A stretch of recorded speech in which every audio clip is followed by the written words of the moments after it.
오늘은 여러분이 다 아시는 부활절입니다. 서로 다시 한번 인사 나누시기 바랍니다. 반갑습니다. 부활하신 주님을 찬송하고 즐거운 날입니다. 그래서 저도 오늘은 좀 부활의 기름을 내려고 노란 넥타이를 맸습니다.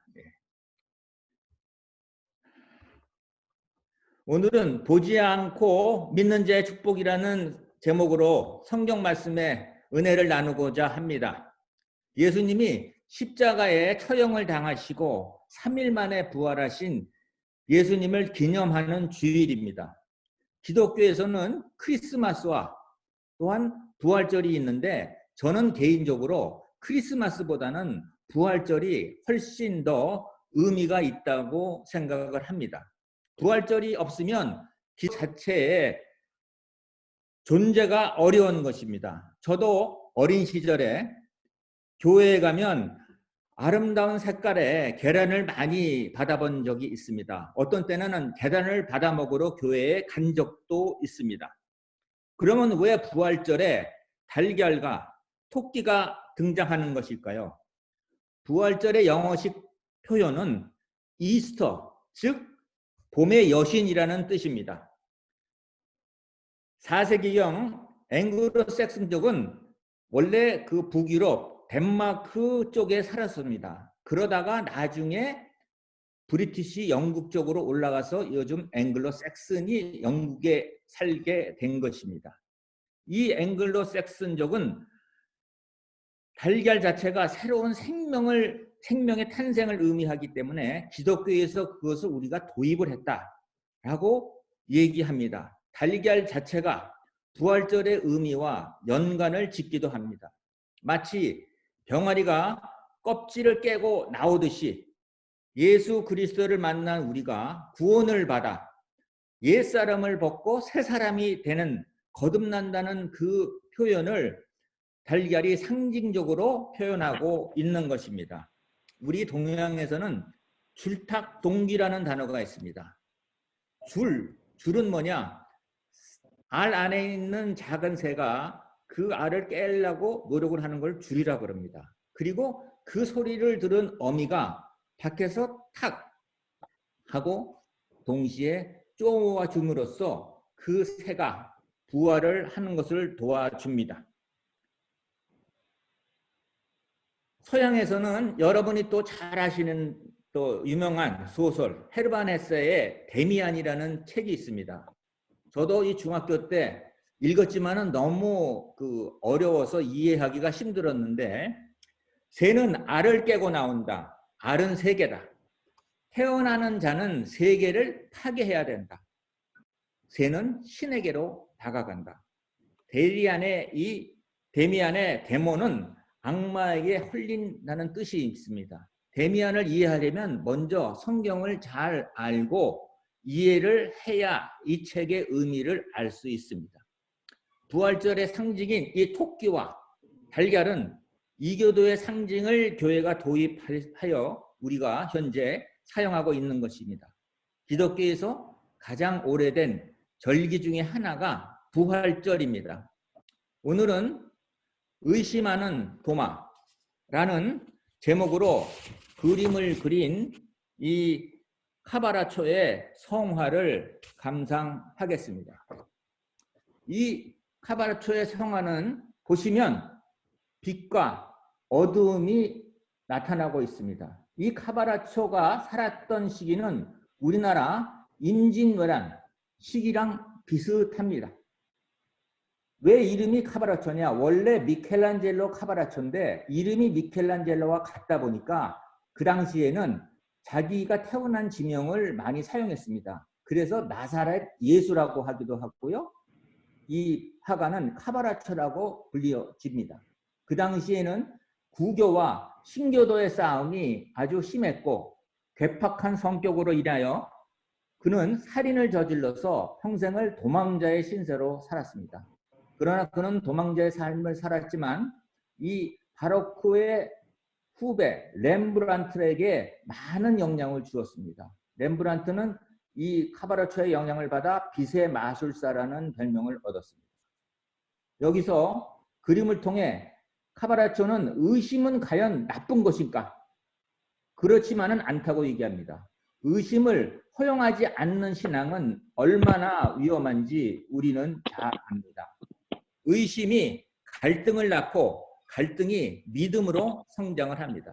데카르트는 참을 알기 위해서는 모든 것의 실제를 다시 보지 않으면 의심하지 않고 보지 않으면 안 된다고 하였습니다. 우리가 의심의 숲을 통과해야만 진실을 볼 수 있다는 것입니다. 우리 인간의 삶은 복잡하고 모호합니다. 우리는 빛과 어둠이 있고 선과 악이 있습니다. 또한 성과 속이 있습니다. 이제 어제에 옳은 것이 꼭 오늘에 옳은 것이 아닌 것입니다. 늘 새롭게 도전하고 창조해야 하는 것입니다. 그래서 이 그림에서 주목할 것은 도마의 손을 이끄는 이 주님의 손이입니다. 이 주님의 손을 자세히 보시면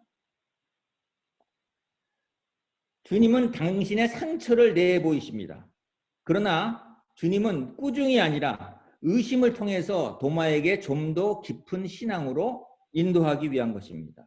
의심은 불신앙의 상징이 아니라 은혜의 통로인 것입니다. 저는 이 그림을 볼 때마다 몸에 가끔 가다가 소름이 끼치는 그러한 사실주의적 표현을 한 그림입니다.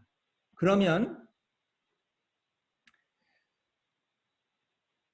이 그림을 통해서 의심은 어두움으로 표현하고 구원의 길은 주님이 쏟아지는 은혜의 빗줄기에 있다고 빛과 어둠을 대비해서 표현하고 있고 빛을 통한 구원의 계시를 나타나고 있습니다. 사람은 죽어서 이름을 남기고 호랑이는 죽어서 가죽을 남긴다고 하죠. 그러나 성경상 이름 때문에 불명예를 가진 두 분이 있습니다. 가룟 유다와 의심하는 도마입니다. 부활절에 도마의 모습을 보면서 저와 여러분의 모습을 생각하게 됩니다. 우리 모두 의심 많은 도마에서 믿음의 종이 된 도마가 되어 명예를 회복하고 저 인도까지 가서 순교함으로써 주님의 종으로 생을 마친 도마의 믿음을 따르시기를 바랍니다. 그럼 우리 의심 많은 도마에 대해서 한번 살펴보겠습니다. 그럼 왜 의심 많은 도마라는 별명이 생겨났을까요? 첫 번째로 도마는 개인적인 성향이 강했습니다. 예수님이 3일 만에 부활하신다고 말씀하셨으나 3일을 참지 못하고 그냥 예수님이 오신 메시아의 그 일은 다 끝났다. 자포자기의 심정으로 그 모인 그룹에서 떠났습니다. 그러나 다른 제자들은 그 공동체를 떠나지 않고 같이 두려움 속에서 떨고 기도하고 있었습니다. 아프리카의 세레겐티에 가면 그 국립공원에 가면 5월에는 동물 수십만 마리가 남쪽에서 북쪽으로 물을 찾아 대이동을 합니다. 이것을 마이그레이션이라고 하는데 그 누우는 한 줄로 끝없이 이동을 하고 있습니다. 가이드가 하는 말이 동물은 그룹을 지어 이동할 때 생존율이 높다고 합니다. 그 그룹에서 벗어난 누우는 사자의 밥이 되기 쉽다고 설명을 합니다. 인간도 마찬가지입니다. 공동체 생활에서 낙오할 때 유혹에 빠지기 쉽습니다. 제가 사진 한 장을 보여드리겠습니다.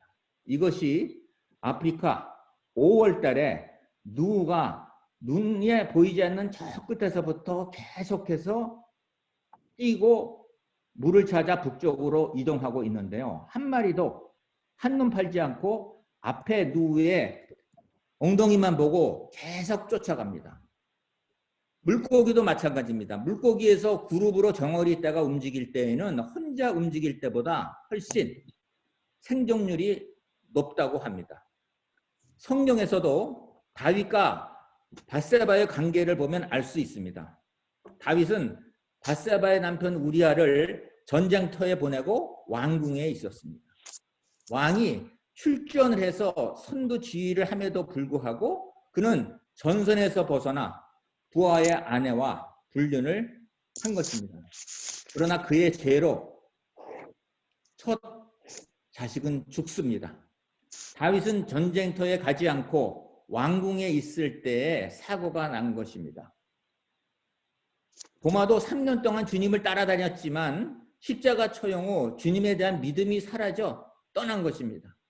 그리고 또 부활을 했을 당시 예수님이 제자들한테 나타났을 때 현장에 없었습니다. 이러한 개인주의 성향과 사실주의 성향을 가지고 있는 도마는 예수님의 부활을 믿지 않았습니다. 내가 그의 손에 못자국을 보며 내 손가락을 못자락에 넣으며 내 손을 그 옆구리에 넣어보지 않고는 믿지 못하겠다 하였습니다. 오늘날 저와 여러분을 보는 것 같습니다. 많은 믿지 않는 사람들이 먼저 기적을 보여줘. 그러면 내가 믿을게. 우리는 계속하여 하나님이 무엇인가 기적을 보여주면 믿겠다고 합니다. 그러나 먼저 죽어야 부활이 있듯이 먼저 순종해야 기적이 나타납니다. 이 불변의 법칙, 선순환의 법칙을 잊지 마시기 바랍니다. 우리는 하나님의 기적을 보고 믿는 것이 아니라 믿고 은혜를 받는 것입니다. 어느 신학자는 나는 하나님을 믿기 위해 성경을 믿는다. 알기 위해 먼저 믿어야 된다는 것입니다. 또한 도마는 이성적 사고의 소유자였습니다. 제자들에게 나타나신 예수님, 주님이 부활하신 주일날 저녁 두려움의 문을 잠그고 숨어있던 10명의 제자들에게 나타나신 것입니다. 나타나실 때 너희에게 평강이 있을지어다. 요한복음 20장 19절의 말씀입니다. 살람 알라이쿰 하면서 나타나셨습니다. 이 샬롬은 아랍어로 살람입니다. 이러한 평안의 인사를 했는데 저 같으면 니들 나를 버리고 다 도망가지 않았느냐? 꾸준하고 야단을 치실 텐데 평화의 인사를 먼저 전합니다. 두려움에 떨고 있는 제사들에게 나타나 평화와 확신을 주었습니다. 손과 옆구리를 보이시고 제자들에게 보여주시니 주를 보고 기뻐하였더라. 이러한 제자들은 아직도 체험신앙, 보는 신앙을 면치 못하고 있습니다. 마지막으로 도마에게 나타나신 예수님, 믿지 않는 도마를 위해서 부하로 직접 보지 않고는 믿지 못하겠다는 도마에게 직접 나타나 보인 것입니다. 기독교 신앙은 예수님이 우리에게 직접 찾아오는 신앙인 것입니다. 믿음은 보이지 않는 것의 실상이요 믿지 않는 것의 증거라고 히브리서 저자는 얘기하고 있습니다. 8일이 지나 도마와 제자들이 다시 집안에 있을 때 문들이 닫혀 있는데 예수님께서 오사 가운데 서서 가라사대 너희에게 평강이 있을지어다 하시고, 예수님은 문이 잠겨 있어도 무소불위의 능력으로 문을 통과하고 나타나신 것입니다. 주님은 의심 많은 도마에게 못 박힌 손자국과 창에 찔린 옆구리를 보여주시고 도마의 불순항을 깨트려 버립니다. 성경은 도마가 옆구리에 손을 넣었는지 안 넣었는지까지는 자세히 얘기하고 있지는 않습니다. 여러분 같으면 어떻게 하시겠어요? 저는 아마 못 넣어봤을 것 같아요. 이때 도마는 그 유명한 고백을 합니다. 나의 주님이여 나의 하나님이시이다.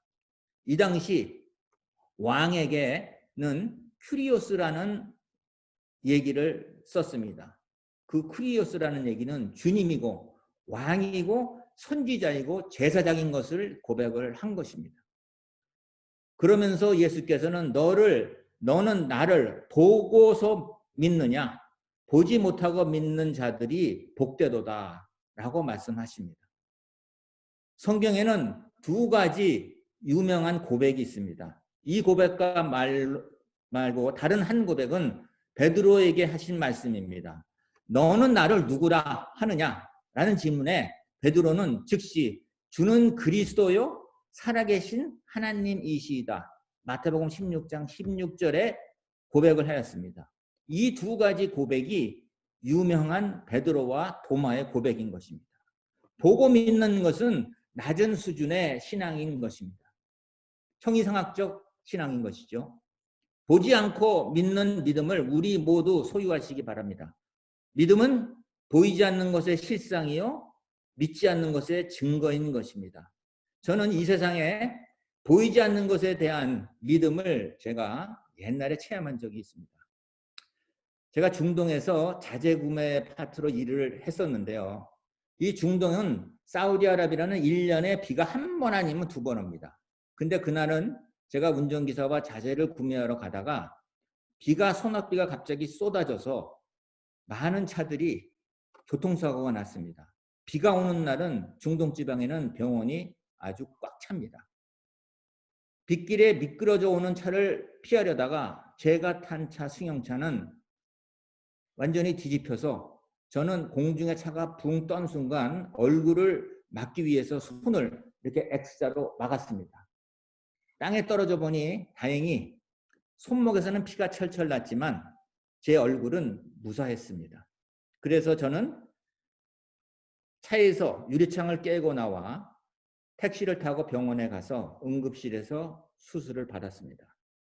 그러나 저의 어머님은 꿈에 당신의 아들이 지금 위험하니 알아봐라 라는 꿈을 꾸셨답니다. 그래서 회사에 수소문해서 알아본 결과 제가 병원에 입원해 있는 것을 알고 즉시 회사에 조치를 취해서 제가 귀국을 하고 수술이 잘못된 것을 다시 재수술을 하였습니다. 그래서 지금 저는 아직도 이 오른손은 마음대로 구부리지만 왼손은 이렇게 일자로밖에 제가 구부릴 수가 없습니다. 힘줄이 이상이 생겼기 때문입니다. 인간에게는 오감이 있습니다. 그러나 육감이라는 시스 센스가 있습니다. 저는 이 사건을 계기로 인간의 육감이 있는 것을 인정하게 되었고 남은 인생을 좀 더 가치 있는 삶을 살아보려고 노력을 하게 되었습니다. 여기서 멀지 않은 보스턴에 가면 골든 코넬 신학대학원이 있습니다. 이 신학대학원을 처음 시작한 사람은 코넬이라는 사람입니다. 그는 북군의 장교였는데 전쟁에서 후퇴를 하다가 자기의 그 지휘검, 칼을 잊어버렸습니다. 자기의 부하 링이라는 소년병이 이 사실을 알고 죽음을 무릅쓰고 자기 상관의 칼을 찾아오다가 총에 맞아 부상을 당합니다. 숙소에는 돌아왔으나 총에 맞아 부상을 입고 쓰러진 그 링을 보고 코넬 대령은 이렇게 얘기했습니다. 왜 이런 일을 하였느냐? 내가 죽을지도 모르는 왜 위험한 일을 하였느냐 할 때에 소년병은 이렇게 대답을 했습니다. 나는 죽음을 두려워하지 않습니다. 부활하신 예수님이 나와 함께 같이 계시기 때문에 나는 죽음을 두려워하지 않습니다. 그리고 눈을 감았습니다. 죽음을 두려워하지 않는다는 이 소년병의 말에 무신론자인 코넬 대령은 그의 마음을 깨우쳤습니다. 코넬 대령은 소년 앞에서 무릎을 꿇고 기도를 합니다. 오 주여, 내가 어떻게 해야 하겠습니까? 앞으로 이 소년이 찾는 하나님을 위해서 내가 온몸을 바치겠습니다. 그는 남북전쟁 이후 전역을 하고 자기가 있는 온 재산을 모아 코넬 신학교를 설립을 하였습니다. 그리고 잠시 얼마 후에 보든이라는 사람과 학교를 합병을 하여 보든 코넬이라는 동부 지역의 명문 보수 신학교로 자리 잡게 되었습니다. 그분은 나중에 템플 대학교도 설립하여 많은 지도자를 양성하였습니다. 이제 말씀을 맺습니다. 사랑하는 성도 여러분, 우리 모두 코넬 대령같이 주님을 경험하는 시간을 많이 갖기를 기원합니다. 흘러가는 시간인 크노소스가 아니라 주님을 경험하는 이 의미 있는 시간, 카노소스 시간을 많이 가짐으로써 우리가 행복하고 주님 앞에 좀 더 나아갈 수 있습니다. 사랑하는 성도 여러분, 오늘은 주님이 부활하신 축제의 날입니다.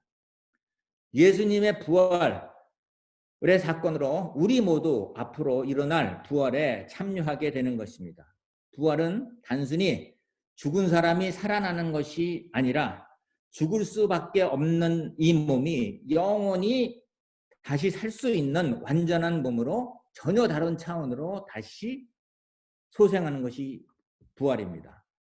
예수의 부활은 구원의 완성이요, 예수의 부활은 신학의 완성인 것입니다. 이 세상 어느 종교도 죽은 뒤에 부활을 얘기하는 종교는 없습니다. 공자의 제자가 공자님께 물었습니다. 공자님, 죽은 뒤에 우리의 삶이 어떻게 될까요? 공자님은 생지거 언지사, 내가 생을 모르는데 어찌 죽은 뒤에 그 일을 내가 알겠느냐. 공자님은 살아서 사람과의 관계, 왕과 신하의 관계, 인간관계를 가지고 고민하다가 돌아가셨습니다. 모르는 것을 모른다고 얘기하는 공자님도 위대한 인류의 스승인 것입니다. 그러나 오직 예수님만이 부활을 말씀하고 있습니다. 나는 부활이요 생명이니 나를 믿고 따르라는 것입니다. 우리 모두 보지 못하고 믿는 저와 여러분 되시기를 주님의 이름으로 축원드립니다. 기도하겠습니다. 전능하신 하나님 아버지, 오늘은 부활절 아침입니다. 코로나가 기승을 부리는 이때에 주님 앞에 영상으로 예배드릴 수 있는 귀한 시간 허락하여 주심을 감사드립니다. 코로나를 통해서 우리 일상의 예배와 삶이 얼마나 소중한지를 알게 하였습니다. 우리의 연약함을 깨닫고 오로지 주님만이 우리를 통치하시고 주님만이 우리를 인생의 생사고락에서 관여하신다는 그 진실한 진리를 다시 한번 깨닫게 하심에 감사드립니다. 이번 기회를 통하여 주님만을 사랑하며 주님께 의지하는 삶을 살게 하여 주옵소서.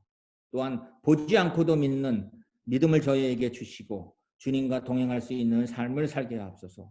사랑하는 오아시스 선교회 여러분 모두 가족과 어린아이와 연로한 권사님까지 이 코로나의 위험으로부터 비껴나게 하옵시고 또한 전 세계에서 코로나 확진으로 고생하고 있는 여러 교인들에게 생명과 희망의 빛을 베풀어 주기를 간절히 기도하고 기도합니다. 모든 기도 주 예수님 이름으로 기도드렸습니다. 아멘. 감사합니다. 봉헌하겠습니다. 각자 준비하신 봉헌 해주시고요. 다들 어려우니까 너무 봉헌에 부담 갖지 않으시기를 바랍니다. 형편껏 해주시면 감사하겠습니다. 그러면 봉헌하신 줄 알고 봉헌기도 올리겠습니다. 사랑과 치유의 하나님 아버지, 코로나가 위세를 걸치는 가운데 가난하고 힘든 백성의 가슴에 부활하신 주님을 찬양합니다. 주님의 마음과 주님의 사랑에 힘입어 이 자리에 나왔습니다. 하루에 2,000명 이상 사망하는 최악의 상태에 달려 있습니다. 지금 뉴욕은 미국은 전 세계에서 사망자가 1위로 올라섰습니다. 이때 주님만을 저희가 의지하며 주님의 말씀 안에 살 수 있도록 은혜 베풀어 주옵소서. 또한 하나님의 나라와 하나님의 뜻이 이루어지게 하옵소서.